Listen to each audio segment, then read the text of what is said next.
Hello students, कैसे हो सारे आज की इस वीडियो में पढ़ने वाले हैं एप्लीकेशन सॉफ्टवेयर के बारे में। हम बात कर रहे हैं यहाँ पर और आज ये हमारा क्लास टॉपिक है। साथ में जो अब देख रहे हो आप, थोड़ा सा सेटअप और वीडियो एनहेंस हो गई है क्योंकि मैंने अब सेटअप को थोड़ा सा एनहेंस करा है ताकि मैं आपको एक अच्छी क्वालिटी प्रोवाइड करा पाऊँ। पहले थोड़ा सा सेटअप थोड़ा अलग था, आप थोड़ा चेंजेस करे हैं। सो आप लोग बताना आपको चेंजेस कैसे लगे। साथ में जो भी स्टूडेंट्स क्लास 11th के हैं, अगर आपके स्कूल में कोई और चैप्टर चल रहा है और अभी एग्जाम भी आने वाले हैं, अगर आप चाहते हैं कि कोई पर्टिकुलर चैप्टर आपको पढ़ना है तो आप कमेंट करके कमेंट बॉक्स में बता देना और चैनल को सब्सक्राइब कर लो ताकि आप तक सबसे पहले जो मैं ये वीडियोस अपलोड करूं वो आप तक पहुंचे। और एक और इम्पोर्टेंट चीज़ बता देता हूँ कि जो इस चैनल पर और भी आपको वीडियोस मिल रहे हैं, कुछ कॉलेज के रिव्यू में कर रहा हूँ, तो वो आपकी काम के लिए अभी नहीं है, बट जब आप 11th 12th के बाद में जे एग्जाम दोगे, जब आप कॉलेज में जाओगे तब आपके वो काम आएंगे। तो उस वजह से चैनल पर ऐसा मत करना कि भैया आप अभी कुछ और डाल रहे हो, ये नहीं पढ़ा रहे हो, तो आपकी वीडियोस भी आ रही हैं साथ में। ओके, सो आज हम बात करेंगे सबसे पहले किसकी, आज हम बात कर रहे हैं एप्लीकेशन सॉफ्टवेयर की। सो अब जैसे कि हमें इसका नाम दिख रहा है, ठीक है, मैंने अभी तक तुम्हें एक ही चीज़ सिखाई है, वो ये कि एक अप्रोच कि ये ऐसे सॉफ्टवेयर हैं जो कि हमें कुछ ना कुछ अपना एक ऑपरेशन, पर्टिकुलर ऑपरेशन को कंप्लीट करने में हमारी हेल्प कर रहे होंगे। अब अगर हमको इसको एक स्टैंडर्ड लैंग्वेज में अगर हम बोलना चाहें तो हम इसको देखो कैसे समझेंगे। सो इसका मतलब हो जाता है कि an application software set of programs necessary to carry out operations for a specified application. देखो यार, कई बच्चों, मैं आपको सीधे बता देता हूँ, अब आपको लगता है कि भैया आपको नहीं आता, ठीक है। सो यार, मैं जब आपके टाइम पे एग्जाम दिया था ना, सो 11th में भी मेरे 70 आउट ऑफ 70 थे। 11th का लास्ट जो था मेरा, उसमें भी मेरे 96 आउट ऑफ 70 थे, ठीक है, आउट ऑफ 100। जो मेरा 12th का ही बोर्ड एग्जाम था, वहाँ पे मेरे 96 आउट ऑफ 100 थे। मेरा जो पर्पस है इस बुक को उठाने का वो ये है कि आपको थोड़ी सी स्टैंडर्ड लैंग्वेज सिखाई जाए और साथ में आपके लिए मैं चीज़ें आसान कर सकूँ, जो लिखी हैं उसको मैं समझा सकूँ तुमको। तो इसमें क्या है कि सेट ऑफ प्रोग्राम, देखो यार, जो कोई भी सॉफ्टवेयर होता है वो क्या होता है बेसिकली, एक उसमें प्रोग्राम्स के सेट होते हैं। मतलब कि जब आप आगे बढ़ोगे तो आपको मैं समझ में आया कि फंक्शंस होते हैं, हर काम के लिए अलग अलग फंक्शन बनाया जाता है। एडिशन के लिए अलग फंक्शन है, ठीक है, और सब्ट्रैक्शन के लिए अलग है। कुछ हमें प्रिंट कराना है तो उसके लिए अलग फंक्शन है, कुछ हमें इनपुट लेना है तो उसके लिए अलग फंक्शन है। अब यहाँ पर जो एप्लीकेशन सॉफ्टवेयर है, इनकी 4 कैटेगरीज देखो बांटी गई है। अब 4 कैटेगरीज इनकी कौन कौन सी हैं वो हम देख लेते हैं। पहली कैटेगरी है पैकेजेस, ठीक है, और उम्मीद करूंगा कि जो भी स्टूडेंट्स हैं आप लोग प्लीज नोट्स भी बनाना साथ में। जो दूसरी कैटेगरी हमारी है वो होती है हमारी स्प्रेडशीट्स। अब जिन बच्चों को स्प्रेडशीट्स के बारे में नहीं पता है, आज इस वीडियो में बात कर लेंगे। जिनको पता है वो कमेंट में जरूर बताओ कि स्प्रेडशीट्स क्या होती हैं। चौथे हैं आपके डेटाबेस मैनेजमेंट सिस्टम। अब मैं इसको लिख सकता हूँ डीबीएमएस, ठीक है। ये क्या है, ये डीबीएमएस है, इस पे तो पूरा आपका 12th में एक पूरा ही चैप्टर आपको पढ़ने को मिलेगा और वो मैं आपको बहुत अच्छे से पढ़ाऊंगा, वो हम अगले साल पढ़ेंगे। और नेक्स्ट है हमारा desktop publishing software, desktop publishing software, okay.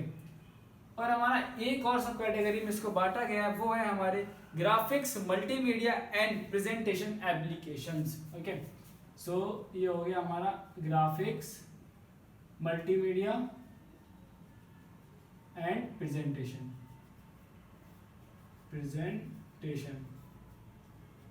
अब हम एक एक कैटेगरी अगर मैं बात करूं, यहाँ पर सबसे पहले हम बात कर लेते हैं वर्ड प्रोसेसिंग सॉफ्टवेयर की। तो देखो पैकेजेस में क्या है कि जो हमारा जैसे कि आपका सॉरी, जो सबसे पहली यहाँ पे हम बांट रहे थे, मैंने एक चीज गलत लिख दी आपको, ये है कि जो पहली कैटेगरी है वो हमारी वर्ड प्रोसेसिंग सॉफ्टवेयर है और ये आता है पैकेजेस के अंदर। सो हम यहाँ पे लिख लेते हैं, ठीक है, थोड़ा कंफ्यूज हो गया था हमें। सो यहाँ पे हम लिख लेंगे पैकेजेस और यहाँ आएगा word processing software, word processing software.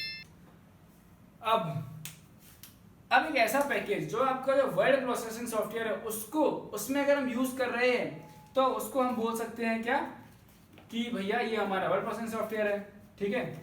अब देखो इसमें बेसिकली ज्यादा बात करने में कुछ है नहीं, बट फिर भी आपको बता देता हूँ। स्प्रेडशीट्स का पैकेज क्या होता है, जैसे आपका माइक्रोसॉफ्ट एक्सेल हो गया, तो उसमें हम क्या करते हैं, स्प्रेडशीट के साथ में जो हमारे ऑपरेशंस है वो परफॉर्म कर रहे होते हैं। डीबीएमएस क्या है, डेटाबेस मैनेजमेंट सिस्टम।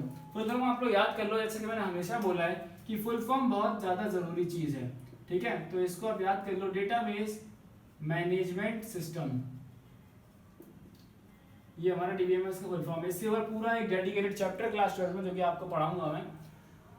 अब डेस्कटॉप पब्लिशिंग सॉफ्टवेयर, ठीक है, इन्हें ग्राफिक्स मल्टीमीडिया प्रेजेंटेशन, अगर प्रेजेंटेशन आपको बनाना है तो हम किस सॉफ्टवेयर का यूज कर सकते हैं, माइक्रोसॉफ्ट पावर पॉइंट का।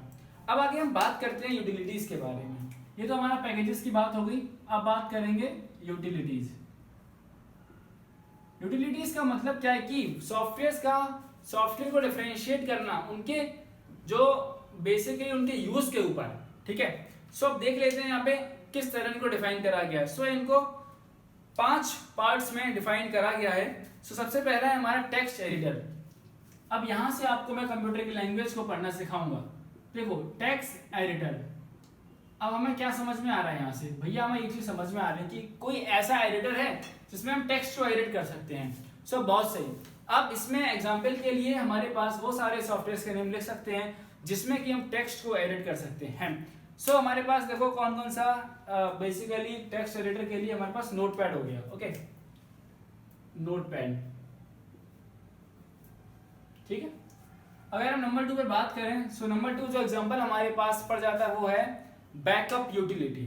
अब देखो बैकअप सबसे पहले क्या होता है हम ये समझेंगे और फिर उसके बाद समझेंगे बैकअप यूटिलिटी क्या है। ऑल्दो हम इस वीडियो के साथ में इस चैप्टर को खत्म करेंगे, साथ में अगर आप लोग बोलो तो मैं इसके एक्सरसाइज भी करवा दूंगा, बट कई बच्चों के एग्जाम आने वाले हैं तो मैं चाहता हूँ जो आपका चैप्टर आप पढ़ना चाहते हैं वो आपको पहले पढ़ा दिया जाए, ठीक है। अब देखो बैकअप का मतलब क्या होता है।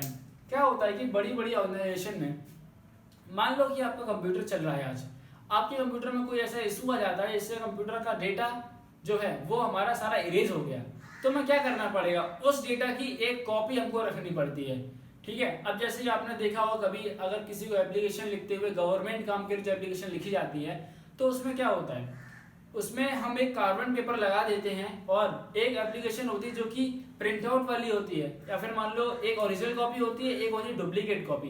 डुप्लीकेट कॉपी क्या है, बेसिकली वो एक बैकअप है। आप समझ पा रहे हो, रिलेट कर पा रहे हो अपनी लाइफ से। अब साथ में मैं आपका एक और एग्जांपल दूं तो जैसे कि आपने मान लो कुछ भी खरीदने गए, ठीक है, तो क्या है आपको एक रिसिप्ट दी जाती है। अब जब वो रिसिप्ट काटता है अपने हाथ से तो क्या करता है वो साथ में ही एक कार्बन पेपर लगा देता है और एक और उसके पास कॉपी बन जाती है, तो वो क्या है उसके लिए एक बैकअप है। वैसे ही यहाँ पर क्या है वो सारे सॉफ्टवेयर जो आपको बैकअप लेने में हेल्प करेंगे वो हमारे बैकअप यूटिलिटी सॉफ्टवेयर के अंदर आ जाएंगे। अब हम बात करेंगे नेक्स्ट थर्ड, देखते हैं हमारे पास तीसरे नंबर पे हमारे पास कौन से टाइप के सॉफ्टवेयर आते हैं। थर्ड नंबर पे हमारे पास है कंप्रेशन यूटिलिटी। अब ये कंप्रेशन यूटिलिटी का मतलब क्या है, देखो सबसे पहले हम कंप्रेशन को समझेंगे। कंप्रेशन का मतलब ये होता है कि हमारे पास मान लो कोई भी एक फोटो है और उसका अगर साइज है 5 MB का, ठीक है, हम चाहते हैं कि इस फोटो को हम इसका अगर हम साइज कम करके इसको स्टोर करना चाहते हैं तो उसका मतलब है कंप्रेशन, यानी कि किसी चीज को दबा देना, ओके।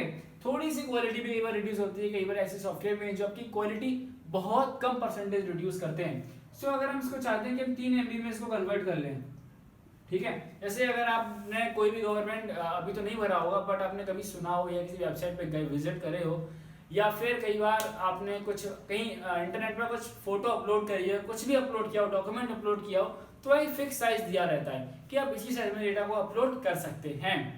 अब नेक्स्ट अगर हम बात करें तो यहाँ पे क्या है, डिस्क डिफ्रेगमेंटेशन। अब देखो इसका मतलब क्या है, बेसिकली क्या होता है कि हमारा जो कंप्यूटर है वो डेटा को टुकड़ों में स्टोर करता है, ठीक है, डिस्क डिफ्रेगमेंटेशन, फ्रैग, अब तुमको भैया आपको तो स्पेलिंग नहीं आती है, डिफ्रेगमेंटर। अब देखो इसका कंसेप्ट क्या है कि अगर आपका डेटा पूरा एक साथ स्टोर किया जाएगा कुछ इस तरीके से तो उसको एक्सेस करने में हमको टाइम लग सकता है। सो डेटा जो है हमारा वो हमारा कई बार पार्ट्स में स्टोर किया जाता है जिसको ठीक है, जिससे कि हम उसको एक बार में कम टाइम में उसको एक्सेस कर पाए। अब हम बात करेंगे जो नेक्स्ट है हमारा है एंटीवायरस सॉफ्टवेयर। अब भैया आप इस वाली वीडियो में बड़ा तेज तेज से पढ़ा रहे हो कि बात कुछ ऐसी है कि ये जो थ्योरी है ये वाली, देखो अभी तक मैंने तुम्हें जितनी थ्योरी पढ़ाई है, जितनी भी थ्योरी थी सारी तुमको बहुत आराम से पढ़ाई है, और अब क्या तुम्हारे एग्जाम भी आने वाले, तो भैया क्या आप तेज पढ़ाओगे? नहीं, आपके लिए जो चीज इंपॉर्टेंट है अभी तो प्रोग्रामिंग लैंग्वेज है यार, आओ तुम प्रोग्रामिंग पढ़ो। मैं तो स्पेशली इनवाइट करता हूँ हर क्लास 11 के बच्चे को कि आओ तुम प्रोग्रामिंग पढ़ो और अगर तुम्हें लगे, कोई सजेशन जरूर देना कि अगर तुम्हें लगे भैया इससे अच्छी प्रोग्रामिंग हमारे यहाँ पढ़ा रहा है, तो वीडियो बनाना बंद कर दूंगा मैं, ठीक है। बिकॉज जो मेरे हिसाब से एक अप्रोच होनी चाहिए और एक तरीके से तुम्हें समझाया जाना चाहिए, वो मैं पूरा एफर्ट आप सभी के लिए लगाऊंगा यहाँ पर। अब लास्ट क्या है, एंटीवायरस सॉफ्टवेयर। सबसे पहले समझते हैं इस एंटीवायरस का, देखो मतलब क्या होता है। इस एंटीवायरस को अगर हम ब्रेक करें तो हम इसको हमेशा ऐसे लिखते हैं, एंटी एंड देन वायरस, मतलब कि वायरस कुछ चीज है, ठीक है। अगर आप सभी के लिए सबसे पहला होमवर्क यहाँ से ये है कि वायरस का फुल फॉर्म आप लोग कमेंट बॉक्स में कमेंट करके जरूर बताना, अगर तुम्हें आता है तो, गूगल नहीं करना है, ठीक है।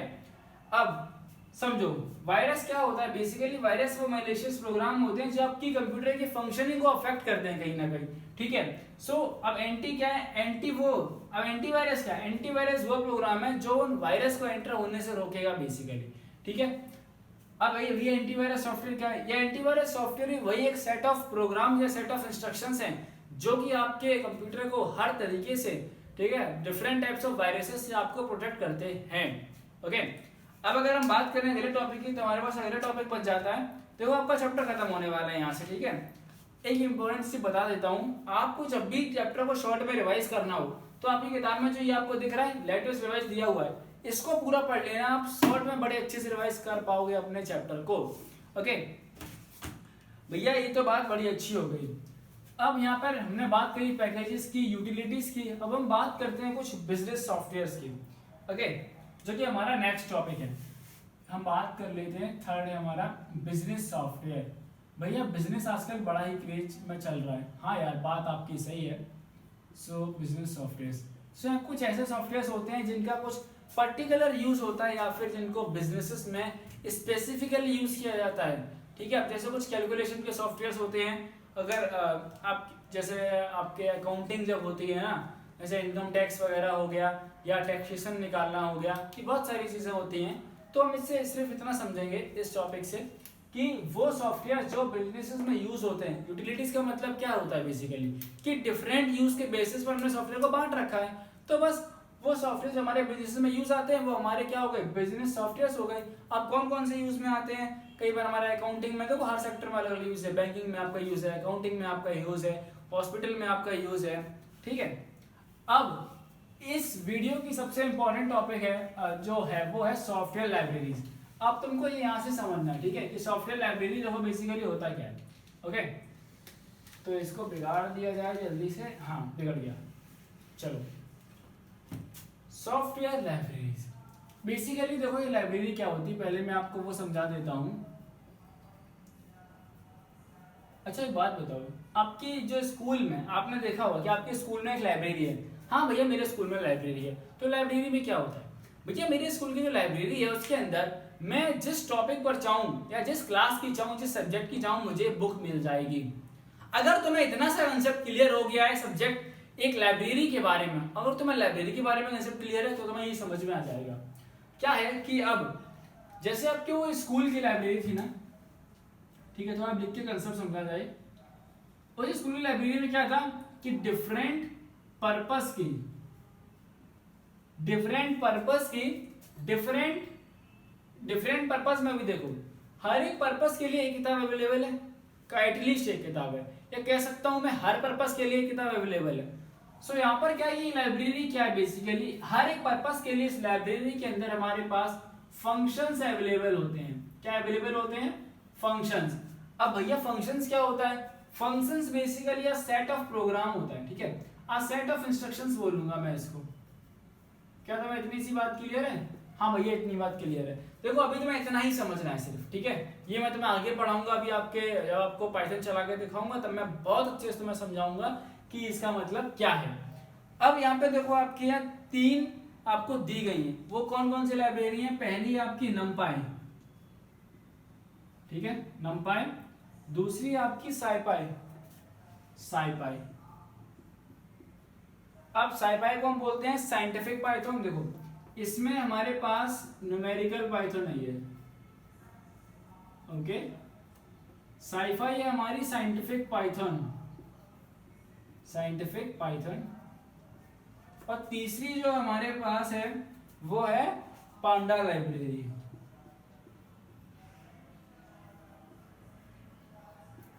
अब देखो हमारी अप्रोच क्या है। सबसे पहले मैं आपको ऐसे समझाऊंगा कि जो हमने लिखा है वो समझते हैं। हमने ये कंसेप्ट बताया आपको, लाइब्रेरी, पर्पस, फंक्शन और उसके अंदर इंस्ट्रक्शन। तो अब ये न्यूमेरिकल लाइब्रेरी है, ठीक है। इसका नाम क्या है? न्यूमेरिकल। यानी कि इसका पर्पस कुछ क्या होगा, जैसे कि हमको दिख रहा है कि इसका पर्पस कुछ होगा कि नंबर से रिलेटेड कुछ हम कर रहे होंगे, है ना। अब ये सब साइंटिफिक वाली है, इसके साथ क्या होगा, इसके साथ भी सेम होगा कि हम कुछ साइंटिफिक चीजों को साथ साथ कुछ कर रहे हैं। और पांडा के साथ क्या है? पांडा के साथ भी सेम चीज है। अब हम देखते हैं कि हम अगर इसको हम थोड़ा एक तरीके से देखें और थोड़ा डिफॉल्ट में जाते हैं तो क्या है। देखो बिल्कुल सेम चीज आपको वर्डिंग्स में कैसे लिखनी है मैं आपसे ये समझा रहा हूँ। इस किताब को पकड़िए, जो मैंने आपको बोला देखो वही है, सेम चीज है। फंक्शंस, इसमें क्या लिखा है देखो, it provides useful features and functions, ये बात आई आपको, फंक्शंस, ठीक है, for operations on numeric arrays and matrices in Python.